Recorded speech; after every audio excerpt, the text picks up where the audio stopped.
Hello again. There are a lot of games I could describe as management games, as this genre is so big. Technically, every city builder, automation game, simulator, colony builder, tycoon game and many more are management games, so yeah, you got the point. I tried to select some interesting titles that I recently stumbled across and really want to show you, so I decided to put them in the management genre, as these games perfectly fit in that description.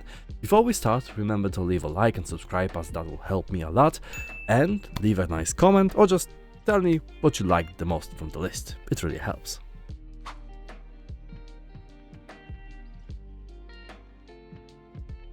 Fantastic Haven is a game about building a sanctuary, a shelter for endangered fantasy creatures, in a world where magic is gradually disappearing in favor of technological advances that threaten the balance. You play the role of the Elders, protectors of the continent. Each location on the map is unique with its own difficulty, where we build basic infrastructures, unlock new research and buildings that will enable us to welcome creatures and make the refuge prosper. The surrounding area is full of points of interest, so we will send out our mages to explore it. They will find injured and endangered creatures and bring them to town. We will then have to build an enclosed area to keep them, take care of them and create the beautiful places for them to live and thrive. And trust me, we can build some amazing stuff. This game looks really amazing. It seems like a great relaxing experience full of magic and wonder.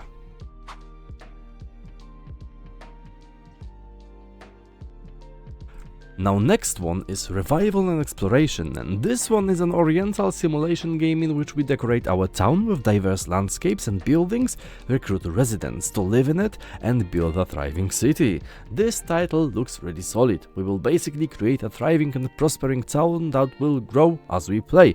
Every thatched house will, as our city progresses, turn into mansions and other structures. This is a great way to see how we progress through the game. The townsfolk we recruit will stroll around the city, talk to each other and also work hard.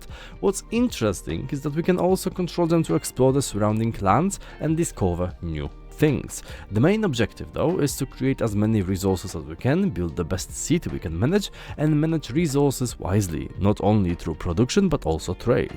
This looks like a really solid title and it releases this month.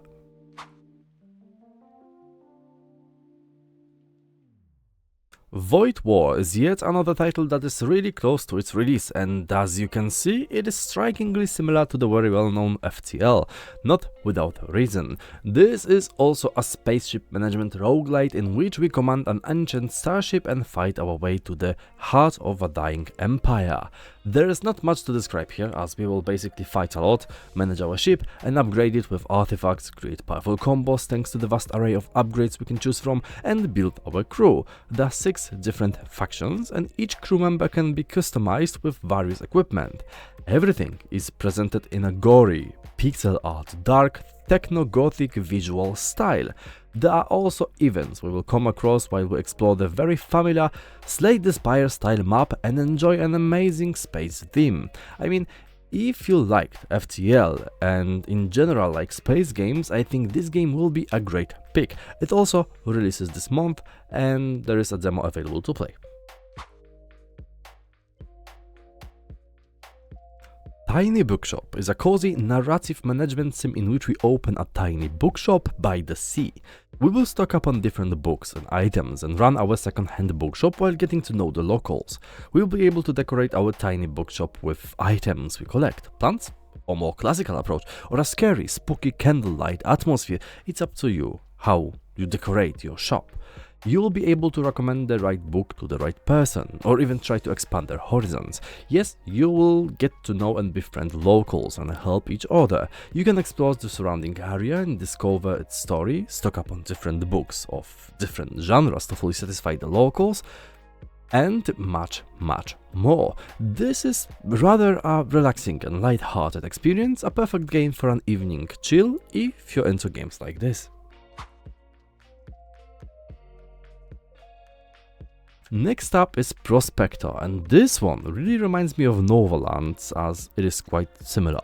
This is an automation game but also an open world survival sandbox where we explore, collect resources, build an outpost and create automated processes. I really like how this game looks. I mean, the pixel art style is looking good, and I really like survival games, so the progression in a game like this is really close to what I'm looking for. To the point, apart from creating an outpost and exploring the world, we will gather resources and scout areas by placing supply lines to provide oxygen for life support, then use collected resources to create an outpost that will allow us to automate production. We will create lots of different items that we can then ship and sell, unlocking even more opportunities. This game looks really interesting. There is also a demo available to play, so you can already give it a try. I really don't know how to pronounce this title, so Cairn, maybe, is a really interesting title and one of a kind from this list. It's not a city builder, tycoon, nor any of that. This is a game about climbing and surviving. Yes, you are a climber and your job is to, guess what? Climb. You will find the best holds and place your hands and feet seamlessly with really easy controls, adapt your posture, effort and balance to not fall. This is actually really realistic, so be careful where you put your hands. You must ascend Mount Kami, a summit that has never been reached. You will find unexpected companions along your journey and discover the mountain's story. You can climb anywhere you want, explore the mountain, and plan your route carefully. And what's important, this game has one of the best backpack management systems I've ever seen. You've got your backpack and your items are placed exactly how you would place them in real life. There are no slots, just a place to put all your stuff together. And this stuff is not attached to anything. It will freely move, so you have to carefully plan how you place everything. This is really important. I think this game looks like a really great game where you manage your expedition, your resources, and try to survive as well as reach your goal. If you've ever dreamed about owning a hotel, this game is for you. With a rather light-hearted and vibrant style, you will construct hotels from scratch or transform a dilapidated plot into a thriving business. You will design the layout and hire construction workers to lay the foundations. You will build different facilities across multiple floors, and that requires a lot of planning. It plays out in real time, so be careful. If you remove or destroy something while your guest is using it, well, that's on you. You can, of course, decorate everything freely and choose from a plethora of different items, and the reviewers will be judging you on that too. Every aspect of your hotel will be judged, and the higher the review, the more likely you are to attract better paying customers. You also have to manage staff and contractors. Each employee has a different set of attributes that can positively or negatively impact the work rate. So basically you have to stay on your toes all the time and adapt to new scenarios across several unique locations. This looks like a lot of fun. Really, classical management game, to be honest. It releases this month, so you will be able to play it very soon. Manage a game studio making the world's greatest MMORPG. Let's Build a Dungeon lets you create your own game, but it's not what you think it is. You will run a game studio and design a virtual MMO in which hundreds, thousands or even millions of players will play. You will create such simple things like starter locations, then first dungeons, and end up making huge endgame stuff with bosses and multi-layered dungeons full of treasures and items. You will hire designers, writers, coders, testers, and create a fantasy world.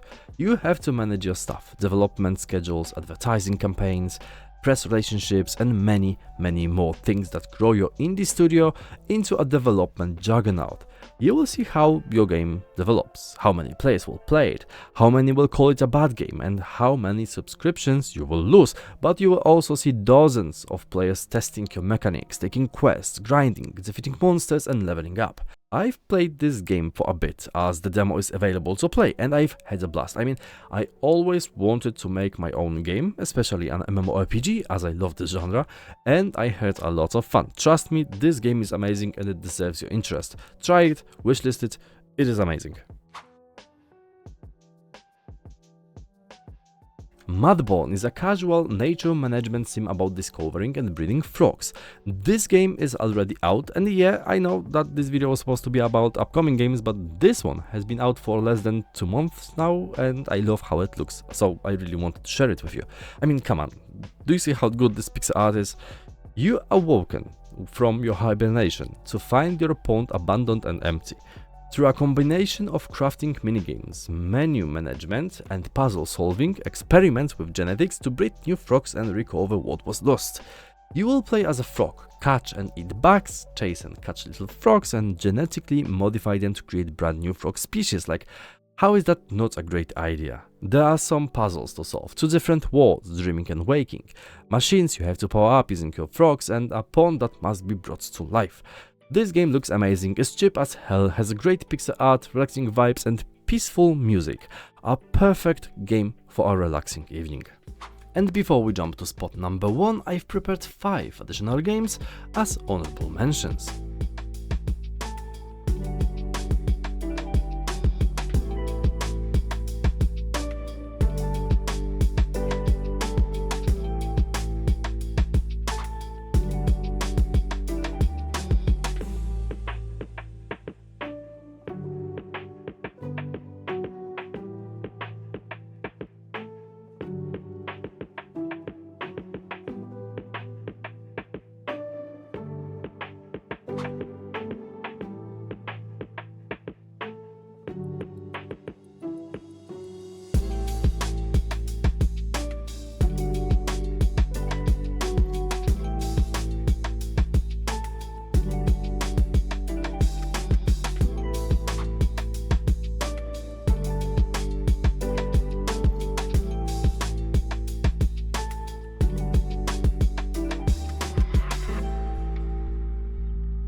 And last but not least, we've got a game that I've stumbled across on TikTok, I think.